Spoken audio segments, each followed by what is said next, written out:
Most important चीज़ ये समझने वाली है कि हम डरे क्यों हैं। क्योंकि मीडिया ने हमको डरा दिया इस वजह से हम डरे हुए हैं, या सब डरे हुए हैं इसलिए हम डरे हुए हैं, या कोई रीज़न है हमारे डरने के पीछे। बेसिकली जो इन्फॉर्मेशन है जिसके बेस पे हम सोच रहे हैं वो इन्फॉर्मेशन सही इन्फॉर्मेशन नहीं है, वो कंप्लीट इन्फॉर्मेशन नहीं है, वो इनकम्प्लीट इन्फॉर्मेशन है। इस वजह से हम डरे हुए हैं। अगर एक बार क्लियर हमारे पास में इन्फॉर्मेशन आ जाए, हमको क्लियरली समझ आ जाए कि एग्जैक्टली हो क्या रहा है, तो हो सकता है हमारा जो डर है वो बहुत ही कम हो जाए या फिर बिल्कुल ही खत्म हो जाए। करंट सिचुएशन ये है कि नियर अबाउट 2 लाख केसेस हो चुके हैं इंडिया में, करीब करीब 5,800 डेथ्स हो चुकी हैं, 40 लाख टेस्ट हो गए हैं। और ये सबसे इंपॉर्टेंट है समझना हमको कि इस टेस्ट का क्या रोल है, जो भी हमारा डर है उससे उसका क्या कनेक्शन है। तो अगर मैं किसी से भी पूछूंगा कि भाई आप क्यों डरे हुए हो, वो कहेंगे कि इसमें डेथ रेट बहुत ज़्यादा है। मैं कहूँगा कितना ज़्यादा है, तो वो कहेंगे 2 लाख में से 5800 की डेथ हो गई है। तो दैट मीन्स कितना हो गया डेथ रेट, नियर अबाउट 3% हो गया।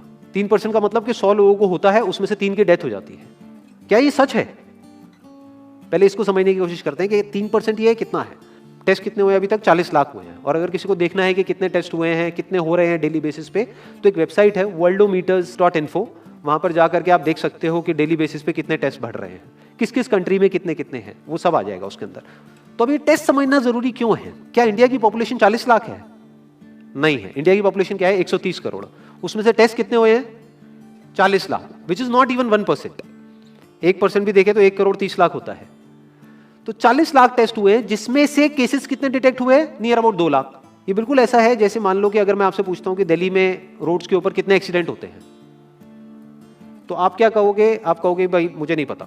तो मैं कहूंगा पता करो, लेट्स फाइंड इट आउट कि भाई कितने एक्सीडेंट होते हैं। तो हमने क्या किया, 10 अलग अलग पॉइंट पे 10 सीसीटीवी कैमरास लगा दिए और उन सीसीटीवी कैमरास में कैप्चर करना शुरू कर दिया कि कितने एक्सीडेंट्स हो रहे हैं इन 10 अलग अलग पॉइंट्स पे। तो उसके बाद में मैंने 1 महीने बाद आपसे पूछा कि हाँ भाई दिल्ली में कितने एक्सीडेंट्स होते हैं, तो आप कह रहे हो दिल्ली के 10 एक्सीडेंट होते हैं। तो मैं कहूंगा आपको कैसे पता? आप कहोगे भाई हमने कैमरास लगाया, उसमें कैप्चर हुआ, हमारे पास में प्रूफ है। तो मैंने कहा लेकिन क्या 10 ही जगह है जहां पे वो कैमरास लग सकते हैं? दिल्ली में ऐसी कितनी जगहें हैं जहां पे कि कैमरास लग सकते हैं, लगने चाहिए अगर एक्चुअल में हमको डिटेक्ट करना है। तो सिर्फ ये नहीं ना कि उस 10 के बेस पे हम बोले कि भाई 10 एक्सीडेंट हो रहे हैं, क्योंकि दिल्ली में एक्चुअल में तो हजारों एक्सीडेंट्स हो रहे हैं डेली के। तो ये सारी हमारी कैलकुलेशंस ही गलत हो गई। इसलिए इसमें टेस्टिंग का बहुत बड़ा रोल है। मीडिया में जहां पर भी आ रहा है वहां पर डेली ये आ रहा है कि अच्छा कुछ दिन पहले तक 5,000 केसेस आ रहे थे, अब 6,000 केसेस बढ़ गए हैं, अब 7,000 केसेस हो गए हैं, 8,000 केसेस हो गए हैं। बट कोई ये नहीं देख रहा कि उसके साथ साथ में टेस्ट भी बढ़ रहे हैं। तो अब एक्चुअल में डेथ रेट कितना है उसको कैलकुलेट करना बहुत जरूरी है। उसी के बेस पे डिसीजन निकलेगा कि इससे हमको डरना चाहिए या नहीं डरना चाहिए। किसी भी बीमारी से हमको डरना चाहिए या नहीं डरना चाहिए, that is not on the basis of कि उसका इलाज है या नहीं है, क्योंकि इलाज तो अभी तक सर्दी जुकाम का भी नहीं है, सर्दी जुकाम की भी कोई वैक्सीन नहीं है। क्या हम उससे डरते हैं? नहीं डरते हैं। क्यों? क्योंकि ज्यादा लोग नहीं मरते हैं। तो सबसे पहले डेथ रेट कैलकुलेट करते हैं कि एग्जैक्टली कितना है। कितने टेस्ट हुए? 40 लाख टेस्ट हुए, उसमें से 2 लाख लोगों को हुआ, तो नियर अबाउट एवरेज कितनी आई? 5% की। अगर यही हमने 4 करोड़ टेस्ट करे होते तो कितने डिटेक्ट हो गए होते अब तक? 20 लाख हो जाते। 40 करोड़ करे होते तो कितने हो जाते? 2 करोड़ हो जाते। टोटल अगर कर लिए होते हमने टेस्ट 130 करोड़ का, तो कितना नंबर निकल करके आ जाता? Near about 5 crore. इसका मतलब 5 करोड़ लोगों को या तो आज की डेट में है या हो चुका है। और एक और मजे की बात यह है कि कोरोना में ऐसा नहीं है कि जिसको भी होता है उन सबके सिम्टम्स आते हैं। 80% से ज्यादा जो केसेस होते हैं वो असिम्टोमेटिक होते हैं, उनमें कोई सिम्टम्स नहीं आते हैं। यानी अगर मुझे हो गया है और मैं ठीक भी हो गया हूं तो मुझे पता तक नहीं है। वो तब मुझे पता लगेगा अगर मैं अपने टेस्ट कराऊंगा जिसको एंटीबॉडी टेस्ट बोलते हैं, और मेरी बॉडी में एंटीबॉडीज मिलेंगी, तब मैं कह सकता हूं कि हाँ मेरे को था और वो ठीक हो गया है। तो अभी अगर हम बेसिक सी कैलकुलेशन करें तो 5 करोड़ निकल करके आ रहा है नंबर। उसमें से डेथ कितनी हुई है? 5,800। तो 5 करोड़ में से 5,800 डेथ हुई है। पहले तो इसको कैलकुलेशन को हमको ठीक करना है। डेथ को अंडर रिपोर्ट करने का कोई तरीका नहीं है, बल्कि ओवर रिपोर्ट किया जा सकता है। ओवर रिपोर्ट कैसे? फॉर एग्जांपल आपकी बॉडी में टेस्ट हुआ, आपकी बॉडी में मिला कोरोना वायरस, लेकिन आपके अंदर पहले ही बहुत सारी प्रॉब्लम्स चली रही थी, तब भी आपकी किसी ना किसी वजह से डेथ होने ही वाली थी। बट क्योंकि ये कोरोना आया आपकी बॉडी में, इस वजह से आपकी डेथ हो गई, तो ये ट्रिगर कर गया। तो ये जो 5800 का नंबर है, ये इससे कम तो हो सकता है, इससे ज्यादा होने के चांसेस बहुत कम है। बट एक बार को हम मान लेते हैं कि इतना ही है नंबर, ना कम है ना ज्यादा है, तो कितनी परसेंटेज निकल करके आई? 5 करोड़ में से अगर 5800 डेथ्स हुई हैं तो क्या परसेंटेज निकल करके आई? Near about 0.01%। ये उससे बहुत कम है जितनी डेथ्स हमारे यहां पे होती हैं रोड एक्सीडेंट की वजह से। हर साल की अगर हम एक कैलकुलेशन देखें तो 1.5 लाख से ज्यादा डेथ हो जाती है इंडिया में रोड एक्सीडेंट्स की वजह से। हर 4 मिनट में एक डेथ होती है रोड एक्सीडेंट की वजह से। और अगर अभी आप देखोगे सड़कों पे एक बहुत ही फनी चीज नजर आ रही है, टू व्हीलर पे जा रहे हैं, मास्क सबने लगाए हुए हैं, कभी भी नोट करना इस चीज को, हेलमेट नहीं पहने हुए, हेलमेट बहुत कम लोगों ने पहने हुए हैं। इससे हमको क्या समझ आ रहा है, क्या ये समझदारी है, बेवकूफी है?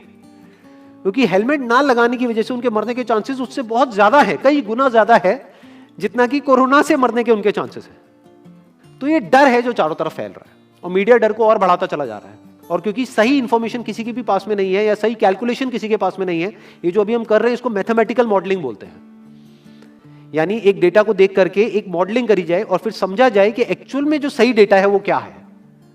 ये नहीं कि लिमिटेड डेटा के बेस पे हम कोई भी कंक्लूजन ड्रॉ कर लें और उसके बेस पे डरते रहें। तो अगर इसका डेथ रेट 0.01% है तो हम सब इतना डर क्यों रहे हैं? क्या कुछ और है जिससे हमको डरना चाहिए, जिससे हम नहीं डर रहे हैं, जिसके बारे में कोई बात नहीं कर रहा है, जो इससे लाख गुना ज्यादा भयानक है? मतलब कोरोना से लाख गुना ज्यादा खतरनाक कुछ है जिससे हम नहीं डर रहे हैं और इससे हम डर रहे हैं। वो क्या है जिससे हमको डरना चाहिए? अनएम्प्लॉयमेंट। अभी पीछे कुछ आर्टिकल्स आए थे न्यूज़पेपर में जहां पे एक फिगर आई थी निकल करके, I am not too sure ये फिगर कितनी सही है कितनी नहीं है, जहां पे आया था कि 13 करोड़ लोग अनएम्प्लॉयड हो गए। इस फिगर से हमको डरना चाहिए। 13 करोड़ लोग अनएम्प्लॉयड होने का मतलब हम समझते हैं कि इसका मतलब क्या है? इसका मतलब ये, अगर इकोनॉमी पॉइंट ऑफ व्यू से देखोगे, कि ये जो 13 करोड़ लोग हैं ये अपने जो खर्चे हैं वो बहुत ही लिमिट में कर देंगे। जिस बंदे की नौकरी चली गई है, क्या वो जाकर के मार्केट में नए कपड़े खरीदेगा? क्या अपने बच्चों के लिए खिलौने खरीदेगा? ट्रैवल एंड टूरिज्म तो भूल ही जाओ। ऐसी और हजारों इंडस्ट्रीज हैं जिनकी धज्जियां उड़ जाएंगी क्योंकि डिमांड कम हो जाएगी ओवरऑल इकोनॉमी के लेवल पे। जब डिमांड कम होगी तो क्या करना पड़ेगा इन ब्रांड्स को, इन कंपनीज को क्या करना पड़ेगा, इन मैन्युफैक्चरर्स को क्या करना पड़ेगा? अपनी सप्लाई को कम करना पड़ेगा। जितनी उन्होंने सप्लाई कम करी, अनएम्प्लॉयमेंट और बढ़ गया कि आज जो नंबर 13 करोड़ है वो बढ़ करके कितना हो गया, 20 करोड़। यानी पूरा का पूरा लूप बन जाएगा। इस लूप को बोलते हैं रिसेशन, जो ग्लोबली ऑलरेडी रिसेशन आ चुका है। और अगर यही रिसेशन और डीप होता चला जाए तो उसको बोलते हैं डिप्रेशन, जहां से एक इकोनॉमी को बाहर आने में 5 से 10 साल लगते हैं। तो इकोनॉमी का पहले ही बुरा हाल था, प्लस इस कोरोना की वजह से और बुरा हाल हो गया है, प्लस जो रहा सहा हमारा जो अपना डर है वो सिचुएशन को और खराब करता चला जा रहा है। और इस डर को हर कोई बढ़ा रहा है, कोई भी कम करने का काम नहीं कर रहा है। एक्चुअल में अगर आप मेरे स्टैंड पॉइंट से देखोगे तो डरने की कोई जरूरत ही नहीं है, क्योंकि जो डेथ रेट है वो बहुत ही कम है। तो हम डर क्यों रहे हैं? सोचो। बस इसलिए कि डेथ नहीं होनी चाहिए। अगर यही हमारा ऑब्जेक्टिव है कि डेथ नहीं होनी चाहिए, मतलब हम कहते हैं कि किसी की डेथ नहीं होनी चाहिए, तो फिर तो लॉकडाउन परमानेंट हो जाना चाहिए, सड़कों पे निकलना ही नहीं चाहिए, क्योंकि सीधा सीधा 1.5 लाख डेथ बचेंगी। 1.5 लाख लोग जो हर साल एक्सीडेंट में मरते हैं उनको हम बचा सकते हैं ना, उनकी लाइफ बच जाएगी। परमानेंट कर दो लॉकडाउन को। कैसा है आइडिया? ये बिल्कुल ऐसा है जैसे मैंने एक आदमी की एक कहानी सुनी थी। उसके घर में एक चूहा घुस गया, तो उस चूहे को उसने पकड़ने की बड़ी कोशिश करी, लेकिन वो चूहे को नहीं पकड़ पाया। तो एंड में उसने क्या किया, घर पे आग लगा दी, अपने घर में आग लगा दी। उसके बाद भी चूहा तो बच करके निकल गया, घर चला गया, घर जल गया। यही हालत है इसकी, कोरोना की। इस डर को हमको खत्म करना पड़ेगा, तब जाकर के इस प्रॉब्लम का एक्चुअल में सॉल्यूशन निकलेगा, जो रियल प्रॉब्लम है। और रियल प्रॉब्लम कोरोना नहीं है। रियल प्रॉब्लम क्या है? हमारी जो इकोनॉमी है। रियल प्रॉब्लम क्या है? अनएम्प्लॉयमेंट। तो इस वीडियो के थ्रू मैं अपनी एक हम्बल रिकमेंडेशन देना चाहूंगा गवर्नमेंट ऑफ इंडिया को, या जो भी लोग एक पर्टिकुलर पोजीशन पे हैं उन लोगों को, कि हमको टेस्ट करने कम करने हैं, टेस्ट बढ़ाने नहीं है। अभी हम गलती क्या कर रहे हैं? टेस्ट बढ़ाते चले जा रहे हैं, जिसकी वजह से केसेस बढ़ते चले जा रहे हैं, जिसकी वजह से डर बढ़ता चला जा रहा है। गवर्नमेंट क्या एक क्राइटेरिया नहीं बना सकती कि जो क्रिटिकल केसेस है बस उन्हीं का टेस्ट करो, क्योंकि उन्हीं को हॉस्पिटल में एडमिट करने की जरूरत है, तो उन्हीं का टेस्ट होना चाहिए ना। जो वैसे ही ठीक हो रहे हैं, अपने आप ही ठीक हो रहे हैं, जिनको माइनर सिम्टम्स हैं और वो खुद ही ठीक हो रहे हैं, उनका टेस्ट करने की क्या जरूरत है? उससे तो पैनिक और बढ़ेगा। और अगर टेस्ट कर भी दिया तो हम करने क्या वाले हैं? उनको क्या हॉस्पिटल में एडमिट करने वाले हैं? नहीं, घर पे क्वारंटाइन करने वाले हैं। अभी जो क्वारंटाइन वाला फंडा है, ये भी जब बेस छोटा होता है तब तो काम करता है, जब करोड़ों में हो जाता है तब काम नहीं करता है। मैं अगर एग्जांपल से समझाने की कोशिश करूं जो मेरी थॉट प्रोसेस है उसको, इमेजिन करो एक ऐसी सिचुएशन है कि हम एक घर में है और चारों तरफ से बाढ़ आई हुई है, और ये जो घर है हमारा वो ऐसा है, इसको इमेजिन करो जहां पे हजारों दरवाजे हैं।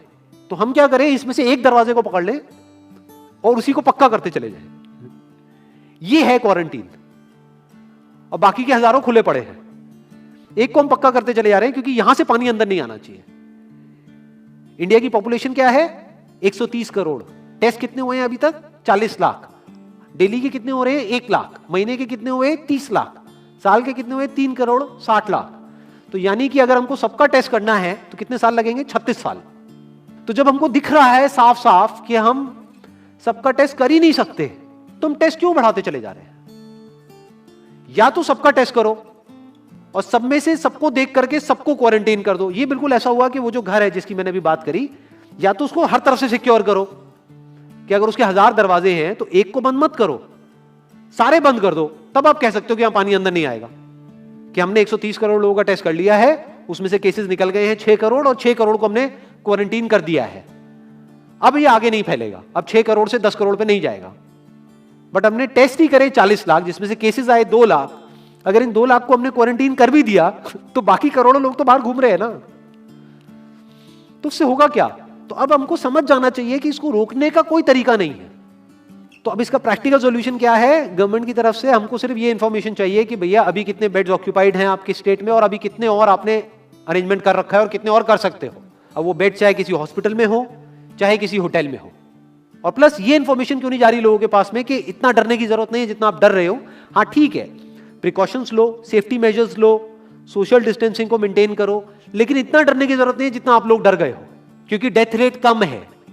ये इंफॉर्मेशन जानी चाहिए अब लोगों के पास में, वक्त आ चुका है। अगर ये नहीं गई तो प्रॉब्लम सॉल्व नहीं होने वाली इकोनॉमी के लेवल पे। कॉन्फिडेंस खत्म हो चुका है, रियलिटी को हमको पहले समझना होगा। अभी प्रॉब्लम क्या हो रही है? हम कह रहे हैं कि हाँ कंस्ट्रक्शन एक्टिविटीज अलाउड है।